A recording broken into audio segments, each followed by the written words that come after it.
Hello everyone, అందరికీ నమస్కారం. Welcome to our YouTube channel సర్కారీ శిక్షణ. ఎస్ఎస్సి ఇష్యూస్ గురించి, ప్రొటెస్ట్ గురించి మన అందరికీ తెలిసిందే కదా. అండ్ రీసెంట్గా జరిగిన ఇంటర్వ్యూలో చైర్మన్ సార్ అయితే క్లియర్గా చెప్పారు, స్టీనో ఎగ్జామ్ కానీ సీజీఎల్ కానీ మేమైతే పోస్ట్పోన్ చేయలేము. అండ్ ఏదైనా చేంజెస్ చేయాలి అన్నా, పోస్ట్పోన్ చేయాలి అన్నా డిఓపిటిఏ ఫైనల్ డెసిషన్ అని చెప్పేసి. సో ఈరోజు డిఓపిటి మినిస్టర్స్తో, చైర్మన్ సార్స్తో 4 టీచర్స్ అయితే మీటింగ్ జరిగింది. సో ఆ మీటింగ్ యొక్క ఫైనల్ అవుట్కమ్ ఏంటో మనం ఈ వీడియోలో డిస్కస్ చేద్దాం. అండ్ నేను ఈ వీడియోలో డిస్కస్ చేసే ఈచ్ అండ్ ఎవ్రీథింగ్ కూడా మీటింగ్కి అటెండ్ అయిన అబ్బాస్ సార్ చెప్పిందే చెప్తున్నాను. సో మీ అందరికీ అర్థం అవ్వాలని చెప్పేసి సార్ చెప్పిందే తెలుగులో చెప్తున్నాను. సో ఫస్ట్ మీటింగ్ యొక్క అవుట్కమ్ ఏంటి అంటే ఎస్ఎస్సి స్టీనో ఎగ్జామ్ గురించి. సో సార్ వాళ్ళు ఏమన్నారంటే, ఆల్రెడీ జరిగిన సెలక్షన్ పోస్ట్ ఫేస్ ఎగ్జామ్ ఏదైతే ఉందో చాలామంది స్టూడెంట్స్ ప్రాబ్లమ్ని అయితే ఫేస్ చేశారు కదా. సో ఆ ప్రాబ్లం అయితే ఫేస్ చేయకుండా స్టీనో ఎగ్జామ్ కానీ సీజీఎల్ కానీ పోస్ట్పోన్ చేయమని అడిగారనమాట. సో చైర్మన్ సార్ ఏం చెప్పారంటే, ఆల్రెడీ స్టీనో ఎగ్జామ్ అనేది అన్ని అరేంజ్మెంట్స్ కూడా కంప్లీట్ అయిపోయాయి. సో నెక్స్ట్ 2 డేస్లో ఉన్న ఎగ్జామ్ని ఈ టైంలో మేము పోస్ట్పోన్ చేయలేము అని చెప్పేసి క్లియర్గా చెప్పారనమాట. సో ఇప్పటి వరకు అయితే స్టీనో ఎగ్జామ్ గురించి 100% ఎగ్జామ్ ఉంటుంది అని చెప్పేసి ఇన్ఫర్మేషన్ అవుతుంది. సో స్టీనో ఎగ్జామ్ రాసే వాళ్ళు ఎలాంటి డిస్ట్రాక్షన్స్ కూడా పెట్టుకోకండి. అండ్ నెక్స్ట్ వచ్చేసి మనకి సిపిఓ రిజల్ట్ గురించి. సో సిపిఓ ఫైనల్ రిజల్ట్ అనేది మనకి ఆల్రెడీ చాలా మంత్స్ అయిపోయింది, ఇప్పటి వరకు అయితే రిజల్ట్ అయితే రాలేదు. సో ఈ ఇష్యూని రేజ్ చేసినప్పుడు చైర్మన్ సార్ ఏం చెప్పారంటే, నెక్స్ట్ 1 వీక్లో రిజల్ట్ అనేది అనౌన్స్ చేస్తామని చెప్పేసి చెప్పారు. సో చూడాలి మనం నెక్స్ట్ 1 వీక్లో మనకి రిజల్ట్ అనేది వస్తుందా లేదా అని చెప్పేసి. నెక్స్ట్ వచ్చేసి వెయిటింగ్ లిస్ట్ ఇష్యూ గురించి. సో వెయిటింగ్ లిస్ట్ ఇష్యూ గురించి అయితే మనకి ఒక పాజిటివ్ అవుట్కమ్ అయితే వచ్చింది. సో ఇక్కడ మనకి నెక్స్ట్ అప్కమింగ్ ఎగ్జామ్స్ ఏవైతే ఉన్నాయో దాంట్లో మనకి వెయిటింగ్ లిస్ట్ అయితే లేదు, కానీ ఇక్కడ వాళ్ళు స్లైడింగ్ సిస్టమ్ని ఇంప్లిమెంట్ చేస్తున్నారనమాట. సో ఈ స్లైడింగ్ సిస్టమ్ అంటే ఏంటి అంటే, మనకి టోటల్గా 10 పోస్ట్ ఉన్నాయనుకోండి. సో 10 క్యాండిడేట్స్ ఉంటారు కదా. ఈ 10 క్యాండిడేట్స్ ఎవరైతే ఉన్నారో, ఎవరన్నా 2 క్యాండిడేట్స్ జాయిన్ అవ్వలేదు అనుకోండి. So next 11th candidate and 12th candidates ఉంటారు కదా, వీళ్ళు ఈ ప్లేసెస్లో జాయిన్ అవుతారనమాట. సో దీనివల్ల ఏంటి అంటే, ఇప్పటివరకు ఉన్న వేకెన్సీస్ ఏవి కూడా ఇక ముందు ఉండవన్నమాట. సో నెక్స్ట్ ఇష్యూ వచ్చేసి మనకి selection post face exam.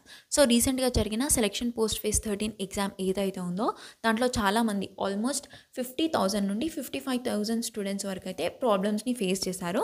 So అది మేబీ సెంటర్ ఇష్యూ కానివ్వండి, లేకపోతే admit card issue, technical issue, server down issue. So ఇవన్నీ ఇష్యూస్ నిజంగా ఎవరైతే జెన్యూన్గా ఫేస్ చేశారో వాళ్ళకి మళ్ళీ ఎగ్జామ్ అనేది రీకండక్ట్ చేస్తామని చెప్పేసి చెప్పారు. సో అది కూడా చూడాలి. నెక్స్ట్ వచ్చేసి మనకి రిప్రజెంటేషన్ ఇష్యూ. సో ఇది ఇక్కడ ఏంటి అంటే, ఇప్పుడు మనకి ఆన్సర్ కీ అనేది రిలీజ్ చేస్తారు కదా. సో వన్స్ ఎగ్జామ్ కంప్లీట్ అయిన తర్వాత మనకి ఆన్సర్ కీ అయితే ఇస్తారు. సో మనకి 100 రూపీస్ పే చేసి ఏదైతే రాంగ్ క్వశ్చన్ ఉందో ఆర్ ఎల్స్ రాంగ్ ఆన్సర్ ఉందో దానికి మనం రిప్రజెంటేషన్ అయితే ఇవ్వాలి కదా.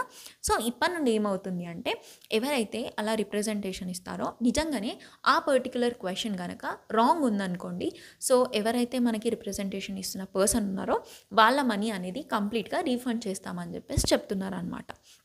సో ఇక్కడ వాళ్ళు ఎంత కాన్ఫిడెంట్గా ఉన్నారంటే, ఎలాంటి క్వశ్చన్ కూడా ఇప్పటి నుండి క్వశ్చన్స్ అనేవి రాంగ్ ఉండవు అని చెప్తున్నారనమాట.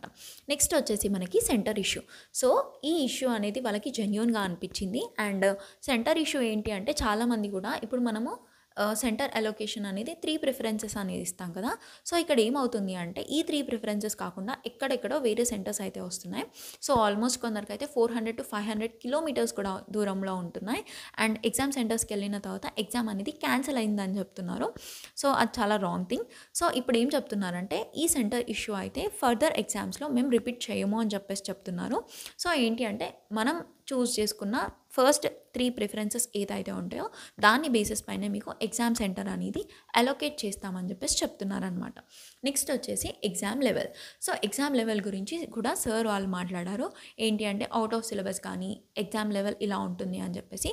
సో వాళ్ళు ఏం చెప్పారంటే, ఇప్పుడు ఏదైతే మనకి సెలక్షన్ పోస్ట్ ఫేస్ ఎగ్జామ్లో జరిగిందో అదే లెవెల్ ఆఫ్ క్వశ్చన్ పేపర్ అనేది మనకి నెక్స్ట్ అప్కమింగ్ ఎగ్జామ్స్లో కూడా ఉంటుంది అని చెప్పేసి చెప్పారు. సో ఎగ్జామ్ లెవెల్ అయితే ఇలాగే ఉంటుంది, చేంజెస్ అయితే ఏం కూడా లేదు. నెక్స్ట్ వచ్చేసి vendor change. So vendor change గురించి కూడా టీచర్స్ అయితే మాట్లాడారు. ఎందుకంటే ఈక్విటీ కంపెనీ ఇప్పుడు ఏదైతే వెండర్ ఉందో అది ఆల్రెడీ బ్లాక్ లిస్టెడ్ కంపెనీ కాబట్టి సో అది ఎగ్జామ్ కండక్ట్ చేయడానికి లేదు అని చెప్పేసి టీచర్స్ మాట్లాడినప్పుడు ఎస్ఎస్సి చైర్మన్ ఏం చెప్పారంటే వెండర్ చేంజ్ అనేది కంప్లీట్గా కూడా గవర్నమెంట్ చేతిలోనే ఉంటుంది, మా సైడ్ నుండి అయితే ఎలాంటి చేంజెస్ అయితే చేయలేము అని చెప్పేసి చెప్పారు.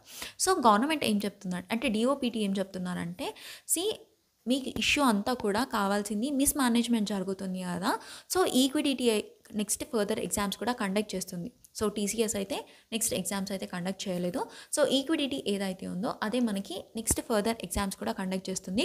కానీ ఇక్కడ ఏంటి అంటే మీకు ఏవైతే ఇష్యూస్ ఉన్నాయో వాటన్నిటిని కూడా రిజాల్వ్ చేస్తామని చెప్పేసి ఇంప్లిమెంట్ చేస్తామని చెప్పేసి చెప్పారు. సో చూడాలి వాళ్ళైతే ఎంతవరకు ఇంప్లిమెంట్ చేస్తారని చెప్పేసి.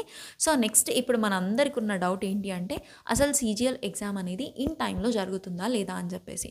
సో సీజీఎల్ డేట్స్ వచ్చేసి మనకి ఆగస్ట్ 13th నుండి 30 వరకు అయితే ఉన్నాయి. సో నెక్స్ట్ ఆల్మోస్ట్ 9 days మాత్రమే ఉంది. సో 8 to 9 days మాత్రమే ఉంది. సో ఈ 8 to 9 daysలో మనం ఏం ప్రిపేర్ అవ్వాలి అండ్ చాలామంది స్టూడెంట్స్ కూడా మెంటల్ ప్రెషర్లో ఉన్నారు. అసలు ఎగ్జామ్ అనేది జరుగుతుందా లేదా, ఒకవేళ జరిగినా కూడా స్టీనో సెలెక్షన్ పోస్ట్ ఫేస్ ఎగ్జామ్లో జరిగిన ఇష్యూసే మళ్ళీ సీజీఎల్లో జరిగితే నెక్స్ట్ సిచ్యువేషన్ ఏంటి అని చెప్పేసి సో అవన్నీ రిపీట్ అవ్వద్దు అని చెప్పేసి టీచర్స్ అందరూ కూడా మన కోసం ఫైట్ చేస్తున్నారు. సో ఇక్కడ మనం స్టీనో ఎగ్జామ్ చూసుకున్నాం అనుకోండి, స్టీనోలో almost 3 lakhs people, around 3 lakh people మాత్రమే మనకి ఎగ్జామ్ అనేది రాస్తున్నారు. సో ఓన్లీ 3 lakh అని చెప్పట్లేదు. సో కంపేర్డ్ టు సీజీఎల్ స్టీనోలో తక్కువ మంది అయితే రాస్తున్నారు. సో సీజీఎల్ టోటల్ అప్లికేషన్స్ చూసుకున్నాం అనుకోండి, అరౌండ్ 27 lakhs అప్లికేషన్స్ అయితే ఉన్నాయి కదా. సో 3 lakh పీపుల్ని అకామిడేట్ ఈ టైంలో దగ్గర సెంటర్స్ ఇవ్వడం కానీ వాళ్ళకి ప్రాపర్ మేనేజ్మెంట్ చేయడం అనేది వాళ్ళకి కొంచెం ఈజీ టాస్కే. కానీ ఎక్కడైతే మనకి మోర్ నెంబర్ ఆఫ్ క్యాండిడేట్స్ ఉన్నారో అక్కడ వాళ్ళకి ఇష్యూ అనేది అన్నీ కూడా రిజాల్వ్ చేయడానికి టైం అనేది కంపల్సరీ పడుతుంది. సో టీచర్స్ ప్రకారం ఏమంటున్నారంటే కంప్లీట్ పోస్ట్పోన్మెంట్ అయితే జరగదు. కానీ చైర్మన్ సార్ ఏమని చెప్పారంటే మేమైతే ఎగ్జామ్ అయితే ఇన్ టైంలో కండక్ట్ చేయడానికి ట్రై చేస్తాం, అది కూడా అన్నీ కూడా ప్రాపర్గా ఇంప్లిమెంట్ చేసి. ఒకవేళ ఇన్ కేస్ ఏమన్నా ప్రాపర్గా ఇంప్లిమెంటేషన్ కాలేదనుకోండి, so 10 to 15 days or 10 to 20 days అనేది ఎగ్జామ్ అనేది డిలే చేస్తామని చెప్పేసి చెప్తున్నారు. సో శుభం సార్ కానీ అబ్బాస్ సార్ కానీ అభినయ్ సార్ కానీ ఏం చెప్తున్నారంటే మేబీ ఎగ్జామ్ అనేది నెక్స్ట్ 2 months 3 months పోస్ట్పోన్ అయితే కాదు, మేబీ స్లైట్ డిలే అయితే అవ్వచ్చు, అది కూడా 10 to 15 days మాత్రమే. కానీ ఇప్పుడు డిలే అవుతుంది కదా అని చెప్పేసి రిలాక్స్ అవ్వడానికి అయితే లేదు. జస్ట్ ఇన్ కేస్ మనకి 13th నుండే ఎగ్జామ్ అనేది కండక్ట్ చేశారనుకోండి, ఎవరికైతే మేజర్ ఇష్యూస్ వచ్చాయో వాళ్ళకి మళ్ళీ రీకండక్ట్ చేస్తే మనమే బిస్కెట్ అయిపోతాం కదా. సో ఎవరు కూడా అలా అనుకోకండి, కంపల్సరీ మన ఎగ్జామ్ అనేది 13th నుండే ఉంటుంది అని చెప్పేసి మీ ప్రిపరేషన్ అయితే కంటిన్యూ చేయండి. ఎలాంటి డిస్ట్రాక్షన్స్ కూడా పెట్టుకోకండి. అంటిల్ అండ్ అన్లెస్ మనకి అఫీషియల్ నోటీస్ వచ్చేంత వరకు ఎగ్జామ్ అనేది ఉంటుందని చెప్పేసి ఫిక్స్ అవ్వండి. సో మనకి ఏదైతే సెలెక్షన్ పోస్ట్ ఫేస్లో అడిగిన న్యూ టాపిక్స్ ఉన్నాయి కదా, సో దానిపైన వీడియోస్ చేస్తానని చెప్పాను. సో ఆ వీడియోస్ అనేవి రేపటి నుండి అప్లోడ్ చేస్తాను. అలాగే జామెట్రీ పైన అలాగే ఆల్జిబ్రా పైన కూడా వీడియో చేయండి అని అడిగారు. సో జామెట్రీలో ఏంటి అంటే మనకి చాలా కాన్సెప్ట్స్ ఉంటాయి. సో ఏవైతే మనకి ఇంపార్టెంట్ ఫార్ములాస్ ఉన్నాయో దానికి రిలేటెడ్గా మనకి క్వశ్చన్స్ అనేవి ఎలా అడుగుతారో దానిపైన వీడియో అనేది చేస్తాను. అండ్ ఆల్జిబ్రాలో కూడా మనకి మోస్ట్ ఇంపార్టెంట్ కాన్సెప్ట్స్ ఏవైతే ఉన్నాయో దానిపైన కూడా వీడియో అనేది అప్లోడ్ చేస్తాను. సో మీకు ఈ వీడియోలో కనుక ఎలాంటి డౌట్ ఉన్నా, మీ నెక్స్ట్ ప్రిపరేషన్లో ఎలాంటి డౌట్ ఉన్నా నాకు కామెంట్ సెక్షన్లో అడగండి. సో ఇదండి ఇవాళటి వీడియో. ఇలాంటి మరిన్ని వీడియోస్ కోసం సబ్స్క్రైబ్ టు సర్కారీ శిక్షణ. Please do like, comment, share and hit the bell icon for more such updates. Thank you so much for watching.